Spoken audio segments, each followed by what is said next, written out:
Hello friends, welcome back to my channel. My name is Amelia and today we are doing my February reading journal setup and my February TBR.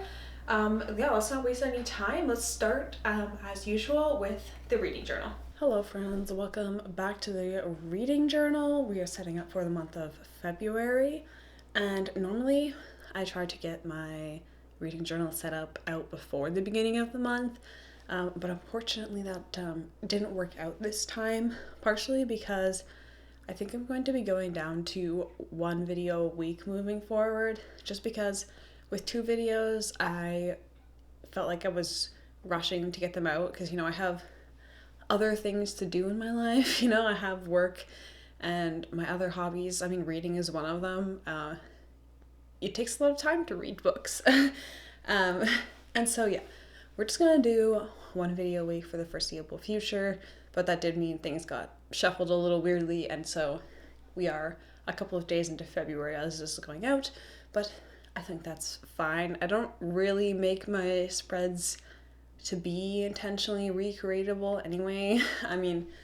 I do them, usually I sort of choose my themes and like what kind of inspires me at the moment, or just like I search around and see what like sort of things strike me, I suppose, and I don't usually worry too much about whether or not other people can make them. The point is just to make an entertaining video for you to watch, not specifically to make something that you can recreate. But let me know if you are interested in like a video or series of themes that are more easily recreatable, because usually I just kind of do whatever I want. And this is definitely, I wouldn't say the actual drawing part is difficult. It's a little bit more difficult to create the design in this way.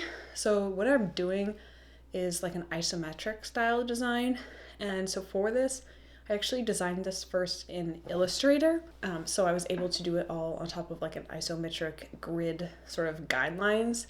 And then I just printed it out, and I actually used some of the graphite transfer paper that I used in my bookbinding video, which if you haven't seen it yet, feel free to check it out. That one was, I really enjoyed making that one, and I'm happy with the way the books turned out. So yeah, definitely check that out. But sorry, what was I saying? Oh yes, I used the graphite transfer paper to copy the design down onto my reading journal, because normally, sometimes I do design things beforehand, like on my computer, and then I just sort of recreate it. But I was like, with all the lines needing to go in like specific directions and to recreate this sort of style and have it look good, I was like, I'm not doing that by hand all over again. So I just transferred it just to make it a lot easier on myself, and it definitely did make it a lot easier, although it was very difficult to erase. Like a lot of the time I will draw things in with pencil and then I'll do the marker and then I erase the pencil, and it works to varying degrees. It's not that easy to erase pencil that's under marker, which is why a lot of the times I will erase the lines right before I go in and they just kind of leave like a faint mark. But the graphite paper, be warned, if you use it, is very difficult to erase, and you just cannot really erase it once it's underneath marker. So that is just something to be wary of if you're planning to use that technique in your reading journal. You do need to either sort of go over it with a black fine liner so that it's like purposeful, or erase it like right before you go in with your markers, because you will probably see it through. If you use a darker color, not as much, but the beige of the book definitely lets it show through.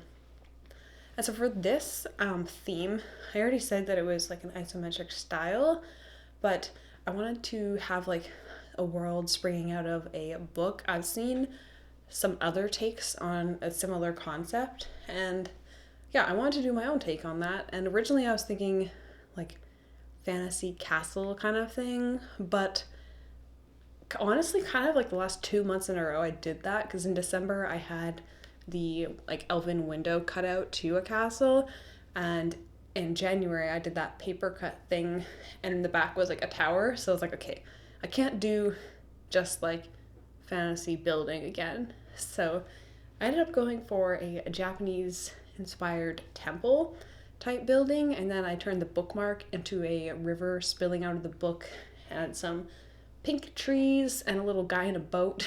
I definitely went into more detail in the Illustrator file than I needed to because I made some really small details that are totally impossible to recreate on this scale with a marker. Um, but it was fun anyway. And then just for the month in review page, I just sort of stacked up some books in a kind of isometric style. I didn't trace these out beforehand or design them beforehand. I just free-handed them. I kind of didn't think it mattered that much, and I'm happy with the way it came out. And I used like one bookmark flowing between them to connect them all. And then I just added these paper airplane doodles because I wasn't really sure what to put above the book. Like I had the river spilling out below, but I didn't want to, I don't really know why I didn't want to do clouds. I think just because I keep thinking of my start of year spread, which is very cloud heavy. So again, I'm trying to avoid repeating the same themes all the time, but I suppose if I like the themes, there's no harm in recreating them. And then I'm also trying to recreate the font that I used for the February title. I don't remember exactly what that font was called. I will put it on the screen for you, but I just kind of liked the style. And then we are looking at the pages, a red page, which is of course the only other page that I set up in my monthly spread. I have considered adding some more pages, but I'm not really sure what those would be yet, so I've just kind of left them out for the moment. But yeah, we are again going in freehand. I didn't design anything specifically for this. Usually the most effort does go into that one title page, which I should probably put more effort into at least like the monthly like review page because it's right beside it. So seeing that largely affects how you see the other thing, but oh well. But I'm using some of the similar sort of elements from the front page, like a mini temple version kind of floating on its own little island, cloud island, I don't know, paper airplanes, and then I used cherry trees on the other side. I'm not the biggest fan, I don't think, of how all of these elements are so disjointed, especially after how on the first page I was trying to connect all the elements like with those bookmarks, but here they're just kind of all on their own, which is, I don't know, not my favorite, but I still think it turned out all right. I did make a mistake in the title though. I don't know how this happened. I always title it Pages Red, but somehow I got it backwards and I titled it Red Pages, which like, it still makes sense, but I wouldn't say that it flows as nicely as Pages Red, you know? But oh well, I had written it out in pencil and I saw that it was backwards, but I just couldn't be bothered to erase it and redraw the letters. So yeah, I'm outing myself. I made a mistake, could have fixed it, and I was like, you know what? I can't be bothered. So it says Red Pages, not Pages Red. Anyway, moving on. Oh, Gemma's yelling at me. Hi, Gemma. If you hear any cat noises, Gemma has joined us. She thinks it's dinner time. It's actually 2:45 p.m., but I did get up this morning at 3:30 to go to work, so she's like really confused as to what time it is. Yeah, you're confused, Gemma. But yeah, we are just kind of finishing off the sort of final details of our Pages Red spread now, adding all of the dates as well as the numbers for my bar graphs, and that is it. That is everything for my February reading journal. Okay, welcome back. So I know I said I was doing a new sort of TBR style where I just kind of picked a bunch of books so I would have options, but I may have gone overboard this month even by that standard. So let's talk about this stack, shall we? All right, first we have Malice by John Gwynne. This is the Faithful and the Fallen book 1, and I am already halfway through this one, so we have a good start already. I am recording this on February 1st, but I did read some of this in January, but the rest is still to be read. This is a kind of medieval sort of style fantasy, but it's a little bit different, I would say, from like your typical medieval fantasy, sort of borrowing a few more elements from sort of a more Nordic kind of culture in some aspects, but not to the extent as in his other series, Bloodsworn. But we have multiple POVs, we've got warriors, we've got gods that are trying to wage war on humankind, all that good stuff. And so far, I'm really enjoying it. But I will give you my full thoughts when I'm finished. Next up, we have a new release. We have The Tainted Cup by Robert Jackson Bennett, the guy who wrote the Foundry Side trilogy? I think it's a trilogy. And this is kind of a more murder mystery style fantasy, which is really interesting. I'm trying to expand my fantasy tastes, I guess. This is apparently a Holmes and Watson style detective duo taking the stage in this fantasy with a mystery twist, which sounds really interesting, and I'm really excited to read this. And also I just really love this cover style. It's kind of giving Art Deco a little bit, and I love it, although it does kind of take fingerprints a little bit more than I would like. But yeah, that is almost said Foundry Side. Tainted Cup. Alright, next up we have a big thickie. This is 900 pages. I think that makes it the longest book in Wheel of Time. The only other one that might come close is Shadow Rising, but I still think that this is longer.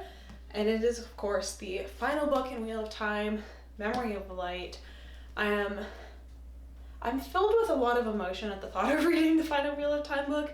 A little bit of trepidation that like things aren't going to turn out the way that I want them to. Excitement that I'll have finally conquered this beast, and then also a little bit of like sadness that it's going to be over, you know?